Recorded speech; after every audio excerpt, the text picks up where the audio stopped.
Hello, my YouTubian buddies. Yoga reviews for you today here with a little bit different video than you're probably used to. This is the Los Angeles Galaxy away jersey for 2021 to 2022. We're going to be comparing this to the 1997 home jersey, which is the design that this is inspired by. We're going to be comparing the two jerseys, and we're going to be seeing how far MLS jerseys have come over the years. And we're going to see how much soccer jerseys in general have changed. So we're going to take a closer look at both of these jerseys. We're going to take a look at them in and out. So here we go. This is the 1997 Galaxy home jersey. As you can see, this is a very large jersey. It barely fits on the frame. And this was the standard fit for soccer jerseys back in the late 90s.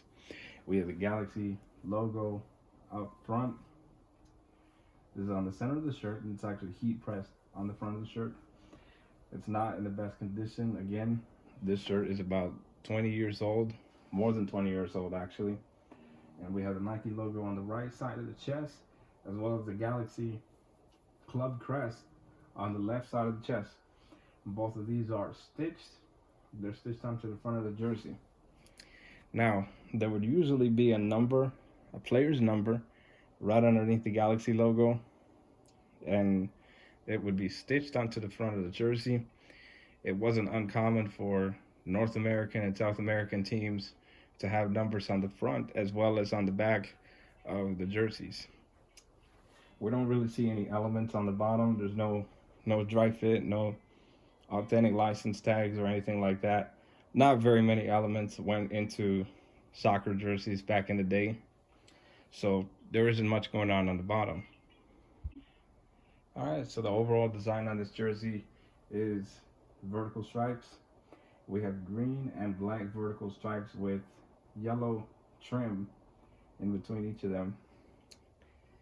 I think this is a pretty good design. It's a pretty good design for the 1990s.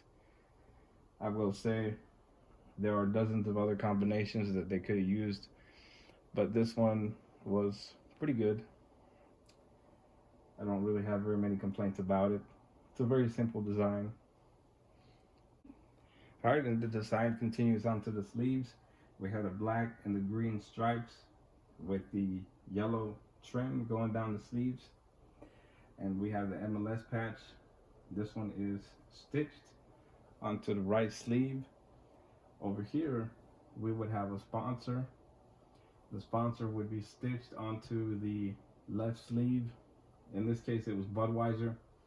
The sponsor logo would be stitched onto the left sleeve. On the bottom, right on the bottom, this little area is where it would be stitched, because MLS had sponsors on the sleeves of their shirts back then. All right, and up here at the collar, we have a round shaped collar. This collar is black with white trim. It's a little bit different material than the rest of the shirt. It's a little thick. The whole shirt is actually thick, but the collar is a little bit thinner. It's also pretty flexible. It's a lot more flexible material than the rest of the shirt. I think it goes well with this jersey in particular. All right, the back of the jersey features the same pattern that we saw on the front, with the green and black stripes with the yellow trim going down the jersey. There isn't very many elements on the back either. We would usually have the player's name and the player's number in this little space on the jersey. And we would also have a club sponsor on the back. Again, the sponsor at the time for the team was Budweiser, and the sponsor patch would be stitched onto the back of the jersey. Now on the player issued versions, we would have, I'm not sure if the home model has it, but the away model definitely has a white space for the player's number, for better visibility of the player's number.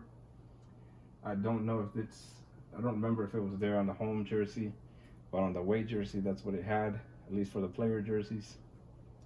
But it's a little different because the name would be heat pressed, and then the sponsor and the number would be stitched. the number font for MLS teams in 1997, and all teams, all soccer teams back then had a little bit different number fonts than they do now. I guess back then you could say they were a lot sportier, a lot more sports oriented, a lot more uniform. Galaxy in particular had block letters and numbers for their jerseys at the time. Alrighty, this jersey does employ a baggy fit. It employs a very loose fit, which was at the time standard for soccer jerseys. Back in the late 90s, they were starting to get a lot baggier, a lot looser, which translated to a little bit different performance on the field. These were a lot more comfortable, but they were not as responsive. This one is still pretty flexible, but not as flexible as the player jerseys of nowadays. But overall, it's a pretty big jersey. The fit is pretty big. I had to wear a size L in this jersey, and I normally wear a size extra large shirt. So that tells you a lot about the sizing on these jerseys. I was able to achieve a baggy fit. Now, I wear the jerseys as they are supposed to be worn. I don't go a size up or down from my normal size, except in some instances. But, if this jersey fits loose, then by all means, that's what I want to wear. And that's how I choose my size. So now that we've taken a look at this 1997 home jersey, we're going to take a look at the away one from the current season. So here we go. Alrighty, not a whole lot of technology went into the 1997 jersey, but you can tell right off the bat that this one looks and feels a little different from the 97 model. This one has more technology added to it. So we're going to take a look at the design first, then we'll move on into the other things. We have the Herbalife Nutrition on the front. Herbalife is heat transferred onto the front of the jersey. And then we have the Adidas logo on the right chest. And then we have the club crest on the left chest with 5 stars right above it, which are also heat transferred onto the jersey. Everything on here is heat pressed. And then design wise, we still have the black and green vertical stripes with yellow accents in between. This is a design that works just as well today as it did back in 97.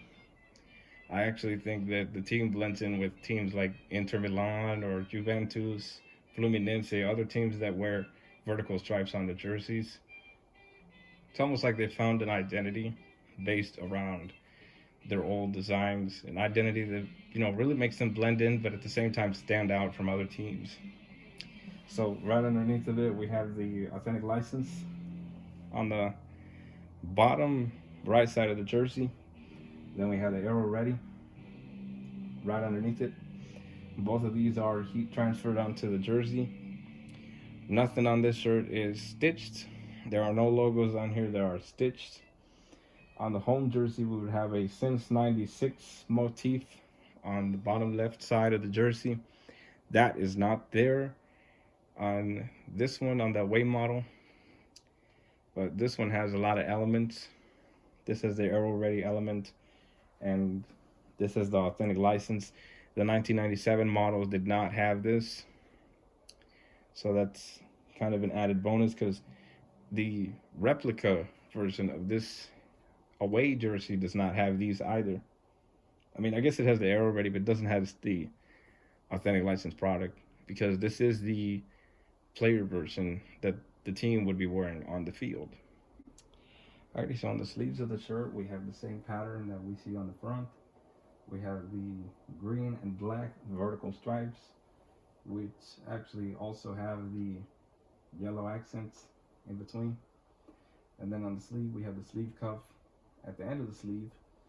This has black and white accents, black with white trim. This material is pretty soft. It's pretty soft. You can see it stretch right there. You can see it give it a little bit of added support on the sleeves there. Alrighty.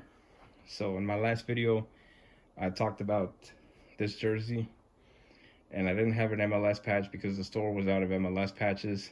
But The MLS patch would be on one sleeve for this season. We would also have sponsors on the sleeves for the first time since 2006, I think, early 2000s. It's been a long time since MLS jerseys had sponsors on the sleeves. For this season, it's going to be Honey. Dignity Health is also going to be on the sleeve, and this is only on one sleeve. MLS patch is going to be on the other one. But overall, I think this is a nice design for the jersey. Already a design that I think will blend in with a lot of other teams out there. Already up at the collar, we have another round-shaped collar, just like the one on the 97 home edition, with black and white trim going around it. This material is a lot thinner compared to the 1997 home jersey, as this jersey is meant to be a little bit more responsive than the jerseys of the 90s. And on the shoulders, we have the Adidas stripes. The Adidas stripes are heat transferred onto the jersey. This is the player version, so they're going to be heat transferred, giving a zero distraction feel. On the replica version that you would buy at the store, the Adidas stripes would be stitched on the shoulders, kind of like a thinner material for the jersey. All right, so we don't have very much going on the back. The back of the jersey is just blank. It's black. It doesn't have the same design that we see up front. And perhaps that was a very smart move by Adidas, because it helps people watching it on television or watching from the crowd identify the players easily. It's easier to see the players' numbers. And the number font for this one is a little different. Number fonts for soccer jerseys nowadays are a lot more modern, a lot more rounded than, for previous years. And the letters would obviously be white on this jersey as opposed to blue on the home jerseys. Now, in my opinion, what I thought they would have done is, they should have had stripes on the bottom, kind of like Atlanta United uses. And, this just kind of does a good job of, it would kind of do a good job of continuing the design on the back instead of just shelving it all together. But overall, I think it still looks nice. It still looks pretty good. It's pretty good for what it is. Back in 1997, we would have the sponsor underneath the number. Today, we have no sponsors on the back of the shirt, just the player's name and the number.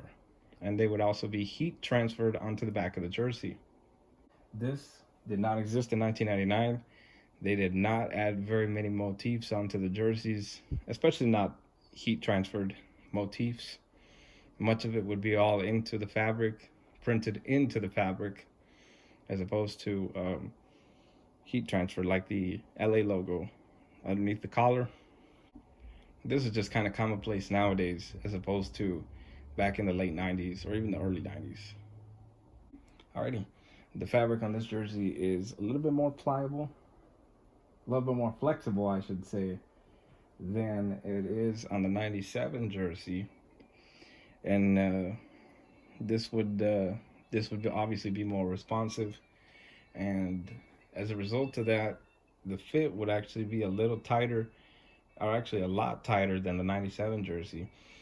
This one I got in a size extra large, when on the 97 one I had to wear a size down, and this one fits fine. It fits loose without it being too baggy. I get all the added benefits since this is a player's jersey. A lot of the soccer players like to wear them tight. I like to wear them just normal, just a little bit snug. And by nature, if you're going to be buying a jersey that is player issued, you're probably going to have it a little bit more snug than normal. All right, guys, that's it for this video. Don't forget to like this video and subscribe to the channel if you haven't already. Be sure to leave your thoughts down below. And as always, I hope you guys enjoyed this video. See you next time, and have a great day.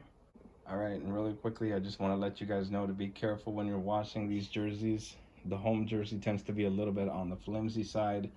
I just saw the Adidas logo peeling off of the front of the jersey, and I had to re-glue it a little bit for it to stay on there.